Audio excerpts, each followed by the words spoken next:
Bonjour les amis, je suis Pascal Trifangui, on est à Rio de Janeiro. Aujourd'hui, on va parler des progrès de la médecine et du développement de la population humaine. Vous savez, pendant des siècles, l'humanité a été exposée à la famine, à des grandes épidémies. C'est le cas à la fin du Moyen Âge qui a tué des millions de personnes. Il y a une petite ville comme Gourdon, qui était une ville de pas moins de 10 000 habitants.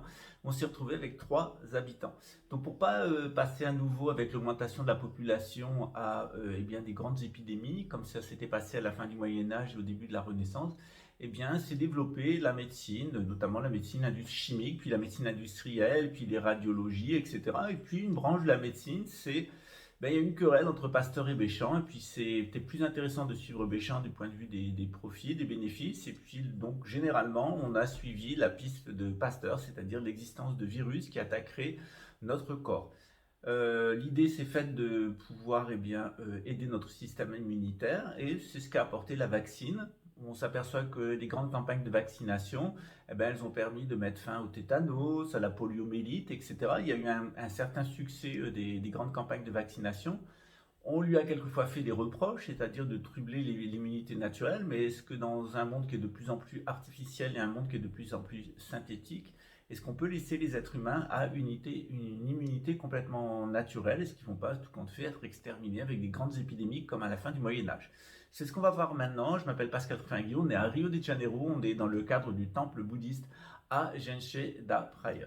Et oui, en effet, on l'a vu ces derniers temps, les pays ont adopté des politiques différentes. Par exemple, ici au Brésil, l'État de Sao Paulo, qui est majoritairement blanc, a fermé son économie, a vacciné, généralement obligé au pass sanitaire, etc. Et puis, c'est la même chose à Manaus, où il y a eu beaucoup de victimes, mais c'est pas la même chose à Rio de Janeiro et dans d'autres États du centre. Pourquoi? Qu'est-ce qui s'est passé et pourquoi ce changement de politique? Est-ce que c'est seulement le président Jair Bolsonaro? Bien sûr que non. En réalité, il faut s'interroger à notre histoire.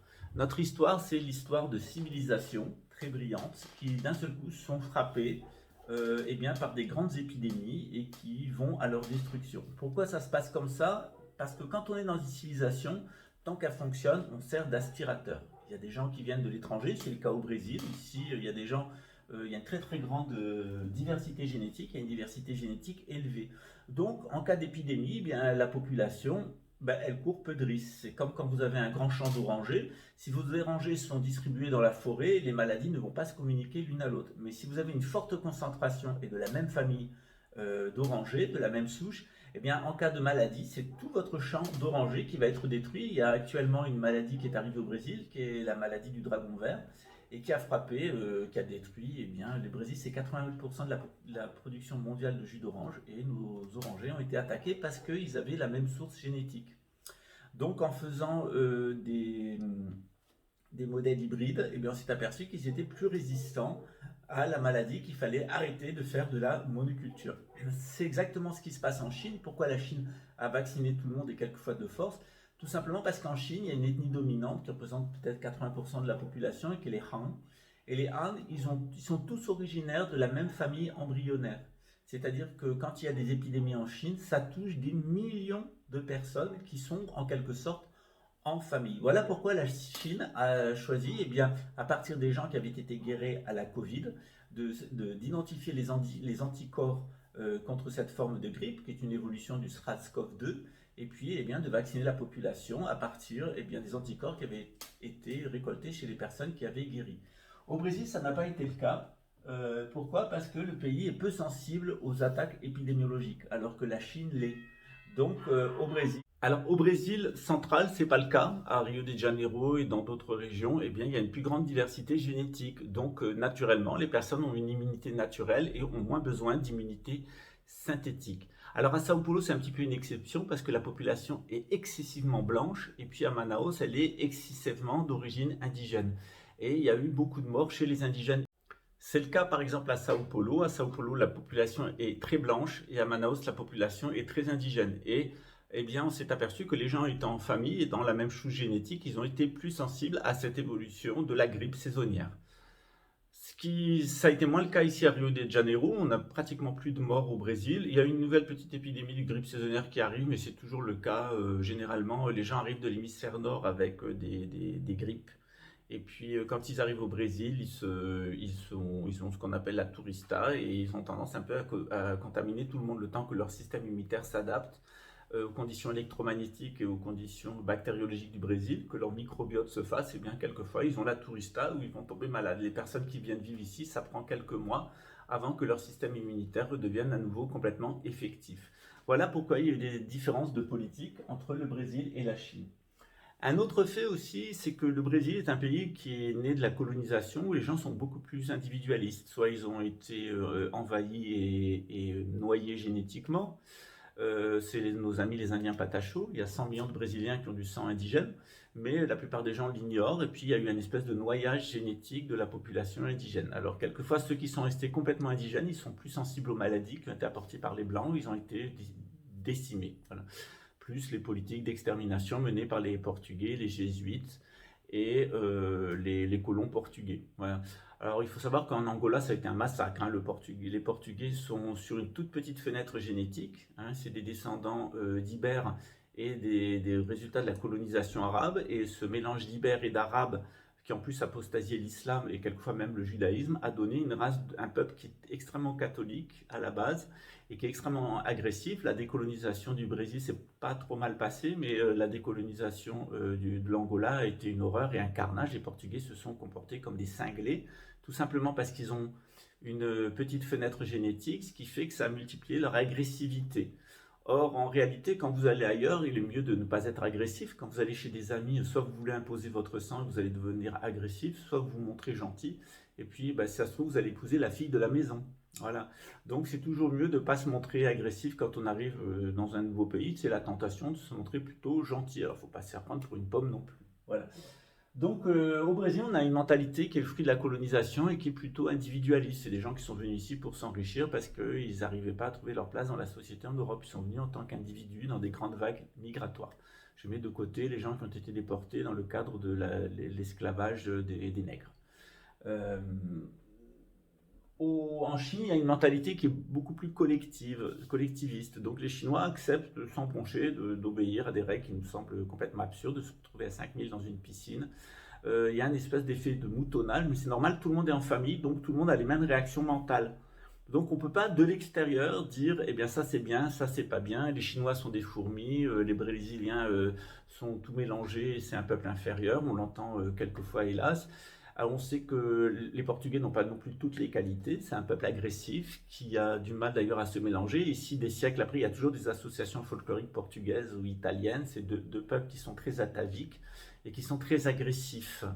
C'est transmis principalement par les femmes, mais c'est à cause du lien avec les Édomites dont je vous ai parlé plusieurs fois. Donc par rapport à la vaccination elle a apporté beaucoup de progrès au niveau de l'immunité collective en créant une forme d'immunité synthétique. Actuellement, on est vraiment à la pointe de l'immunité synthétique avec les vaccins ARN messagers qui ont des nanotechnologies qui vont permettre de gérer le système immunitaire avec des nouvelles doses qui permettent à la personne de résister dans l'environnement où elle est. On va voir avec l'expérience si c'est réussi ou si c'est un échec. En tout cas, il ne faut pas tomber dans la paranoïa. Il y a un marché de l'immunité synthétique. Ces dernières années, on s'aperçoit qu'il y a 600 milliards de dettes supplémentaires en France. Ça fait la fortune des laboratoires pharmaceutiques et l'armée n'a jamais reçu autant d'équipements. Donc on est vraiment dans la triade infernale de la modernité. Ici, c'est moins vrai au Brésil. On a eu des grandes campagnes d'État avec des vaccins d'État, le Sinovac par exemple qui vient de Chine, ou le Coronavac qui a été fait en Inde et qui est une initiative du Brésil. Le Brésil a été très lent parce qu'il savait qu'il était protégé par son immunité, sa diversité culturelle. Il y a des États, comme je vous l'ai dit, où ça s'est mal passé, l'État d'Amazonas et l'État de Sao Paulo. Donc, s'il y a différentes politiques dans le monde, et puis on est aussi dans certains vaccins sont des vaccins prototypes. Donc, face à une évolution du SRAS-CoV et de la panique de la Chine a finalement eu peu de morts, le Brésil aussi. Il y a eu des réactions étatiques qui ont été différentes. À l'heure actuelle, le pays au monde où il y a eu le plus de morts en pourcentage, c'est la France. La France a été particulièrement sensible à l'épidémie de coronavirus et derrière on peut dire aussi l'Italie. Le Brésil s'en est mieux sorti, l'Inde s'en est beaucoup mieux sorti et la Chine s'en est beaucoup mieux sortie. La Chine grâce au vaccin avec des anticorps, le Brésil grâce à sa mixité génétique et puis l'Inde aussi avec sa médecine naturelle. Le fait est que le noyau du dispositif actuellement, c'est les États-Unis ou l'Europe, où il y a une très grande proximité génétique chez les Blancs. Et on va très certainement assister en novembre ou décembre de l'année prochaine en France à une nouvelle vague de Covid qui risque de faire beaucoup de morts parce que les gens, en étant confinés à la maison, en étant paniqués par les médias, en n'étant pas bien alimentés, stressés, ont aussi beaucoup perdu du point de vue immunologique. Voilà, donc on va voir ce que ça donne, mais je pense qu'on n'en est pas vraiment fini avec ces histoires d'épidémie, ça ne fait que commencer, et il est vrai qu'avec une humanité qui est croissante, qui pourrait atteindre 20 milliards, eh bien il y aura des problèmes d'épidémie parce que ça a toujours été le cas dans l'histoire. Donc moi je ne suis pas un conspirationniste, je ne suis pas un mouton noir, je ne suis pas non plus un mouton blanc du système. Le fait est que personnellement, parce que je suis la première fois qu'on a essayé de me vacciner sans même qu'on me touche, j'ai fait un œdème généralisé. Et la deuxième tentative de vaccination a été pire. Donc, et le fait est, c'est que moi-même, je suis vacciné à rien. J'ai pratiquement été jamais malade dans ma vie. La seule fois où j'étais malade, c'était pour faire un cancer généralisé, mais c'était dans des conditions de torture psychotronique.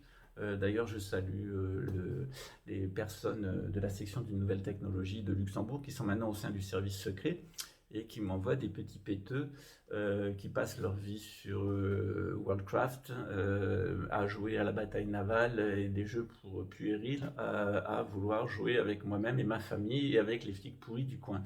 Voilà, on est vraiment au niveau du rat des godasses. Comme en règle générale chez les policiers nationalistes, on est vraiment dans un trouble immunitaire. Le nationalisme est un trouble immunitaire qui essaye de créer une espèce d'immunité synthétique. Mais on s'aperçoit que le nationalisme, eh bien, il crée le rejet, il crée des tensions sociales, il crée des attentats sous fausse bannière par des gens qui veulent manipuler le public. Je rappelle quand même que l'histoire de l'humanité, c'est des phases de sédentarité et c'est des phases de nomadisme. Et quand la sédentarité atteint un pic, eh bien, à cause du nomadisme dévié, il y a des grandes épidémies qui effondrent la population urbaine et puis hop, la population reprend. Ça a toujours été comme ça au cours de l'histoire. L'augmentation, les progrès du transport fluvial, ensuite maritime et puis routier a fait on n'a pas de problème trop dans l'hémisphère nord d'alimentation, c'est plus dans l'hémisphère sud. Et puis on s'est habitué avec les mesures d'hygiène, avec le confort de la vie, à avoir moins de maladies et aussi avoir plus d'anormaux et avoir plus de personnes qui nécessitent d'avoir une immunité synthétique. Voilà. Depuis le début de cette épidémie, je vous ai toujours expliqué ce qui s'était passé depuis Fort Detrick. Euh, c'est pas la première fois que les Américains ont des accidents de laboratoire. C'est arrivé plusieurs fois dans l'histoire, notamment en 1919. C'est lié aussi à certains mécanismes qui sont liés à l'activité électromagnétique de la Terre et à nos conditions de vie. Donc c'est un ensemble de facteurs qu'il faut considérer. Après, c'est à vous de prendre la décision si vous voulez vous vacciner ou si vous ne voulez pas vous vacciner. Mais il est clair que si vous avez une immunité qui est très basse, il vaut mieux vous vacciner, avoir une immunité synthétique qui est gérée par des nanotechnologies que prendre le risque au premier virus d'être tué. Ça, c'est à vous de voir si vous voulez vivre de façon naturelle ou si vous voulez vivre de façon synthétique. En tout cas, la Chine a pris la décision de vivre à chemin entre les deux. C'est-à-dire qu'ils ont un vaccin avec des anticorps. Ici, il y a beaucoup de personnes, ainsi qu'en Algérie, qui se sont vaccinées au Sinovac, le vaccin chinois, ou Sputnik. Et puis, il y a d'autres personnes qui ont choisi d'autres technologies plus coûteuses. Ça, c'est à vous de voir, en fonction de ce qui vous est offert, de ce qui vous est proposé, et en fonction des... Alors, dans le cas particulier de la Chine, tous les gens sont très proches d'un point de vue génétique. Donc, la Chine va devoir prendre des mesures d'abord pour retourner à sa médecine traditionnelle qui lui a permis de ne pas avoir de grandes épidémies pendant des siècles. Eh ouais, ça nous semble bizarre. Ça explique le mouvement des années 90-95 où le Parti communiste chinois a décidé de complètement revenir à la médecine traditionnelle chinoise et de tourner la page de la médecine allopathique occidentale. C'est la même chose avec l'Inde, ça s'est fait dans les années 2000. L'Inde a refusé les OGM, a refusé tout ce qui venait des propositions commerciales qui venaient de l'Occident et est retourné à ses racines traditionnelles. Ici au Brésil, actuellement, on a un retour aussi à la médecine des indigènes parce qu'elle est extrêmement prometteuse. C'est des milliers, des dizaines et des dizaines de milliers d'années d'adaptation de la population indigène à son environnement et il y a un patrimoine en matière de connaissance des plantes et en matière de résistance génétique qui est absolument exceptionnel. Je rappelle qu'il y a 100 millions de Brésiliens qui sont d'origine indigène. Voilà. Donc c'est un processus d'adaptation naturelle qui fait qu'on peut vivre dans des grands ensembles. Ça ne veut pas dire que les Indiens patachos ils n'ont pas eu face à des épidémies. Quand les Occidentaux, les Portugais sont arrivés, ils ont été exterminés par la variole et d'autres maladies. même encore maintenant, comme ils sont très proches d'un point de vue génétique, eh bien, ils ont tendance à être menacés par ce qu'apportent les touristes. C'est pour ça que le Brésil n'a pas une politique de faire venir des milliards de touristes, parce qu'on sait qu'il y a un risque en matière sanitaire et qu'il vaut mieux le limiter à la périphérie des grandes métropoles comme Rio de Janeiro. Le Brésil n'est pas un pays touristique. Voilà. Donc c'est une politique qui est complètement sensée. Moi je crois que contrairement à ce que disent la majorité des personnes qui disent que le Brésil est une Ferrari conduite par des macaques, eh bien ils ne sont pas venus ici. C'est au contraire, moi je vois à tous les niveaux une grande sagesse et une grande maîtrise paisible dans la gestion des problématiques. C'est vrai que tout n'est pas parfait, notamment en matière d'insécurité, parce qu'il y a un problème culturel. Il y a un problème culturel dans les populations de la favela qui sont souvent arriérées et psychotiques à cause de la drogue, à cause des conditions de vie qui sont précaires. Et puis il y a un problème aussi culturel dans la police qui a été très sensible à la corruption. Les riches achètent la police et on en est arrivé à un point où la police extorque les riches. Voilà, en montant de fausses affaires, etc., en pensant qu'ils ont trouvé une poule aux œufs d'or et qu'il suffit de lui mettre la pression et de la dépouiller. Voilà. C'est généralement ce qui arrive au Brésil quand on arrive, qu'on est ici, qu'on est étranger. Ça s'appelle arruma un gringo, c'est-à-dire se trouver un pigeon, un gringo à qui on va faire payer 3 fois le prix ou prendre des vessies pour des lanternes. C'est dans toute la population.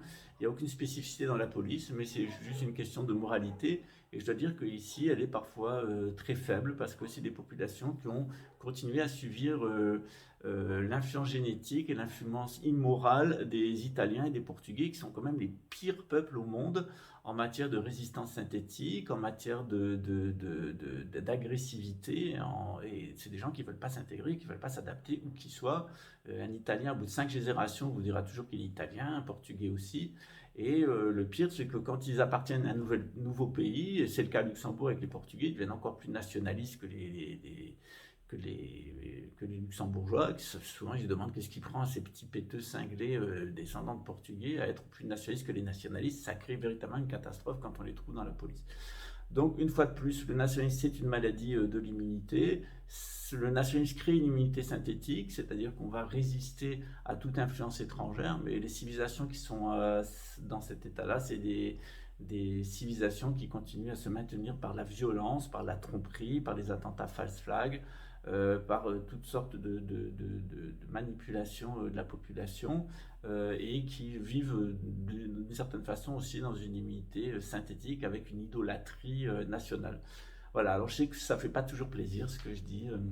Les policiers corrompus, généralement, quand je dénonce qu'il y a de la corruption dans la police, disent que je m'attaque à la police. Non, je m'attaque à la corruption. Dans les milieux gays aussi, quand je dénonce une influence du satanisme, eh bien, on me dit que je suis contre les gays alors que moi-même je le suis. Quand je note le nomadisme dévié chez certains juifs qui ont apostasié, ben je me fais traiter d'antisémite alors qu'il n'y a pas plus sémite que moi. Enfin voilà, c'est généralement les gens qui pourrissent ces institutions, c'est eux qui hurlent au crime. Voilà. Moi, je suis un défenseur des institutions. Je vous invite d'ailleurs à les protéger, à les soigner dans les années à venir parce que c'est le piège qui vous est tendu. C'est celui de la guerre civile. Et si vous l'avez compris, ben, vous n'allez pas vous commettre et vous allez conserver un esprit de paix avec votre entourage et avec les autorités sans aller au conflit qui, à cette heure du développement, de la planification, du contrôle de l'Occident et de la gouvernance mondiale, est la pire des choses que vous puissiez faire, c'est détruire vos institutions. Voilà, je vous souhaite le meilleur pour la suite. On dit un petit coucou à nos amis chinois, à nos amis de l'Inde, à nos amis du Brésil ici, puisqu'ils ont, avec une certaine maestria, géré cette épidémie d'évolution d'une grippe saisonnière de SARS-CoV-2 qu'on appelle le Covid. Voilà, je vous dis à très bientôt. Ciao.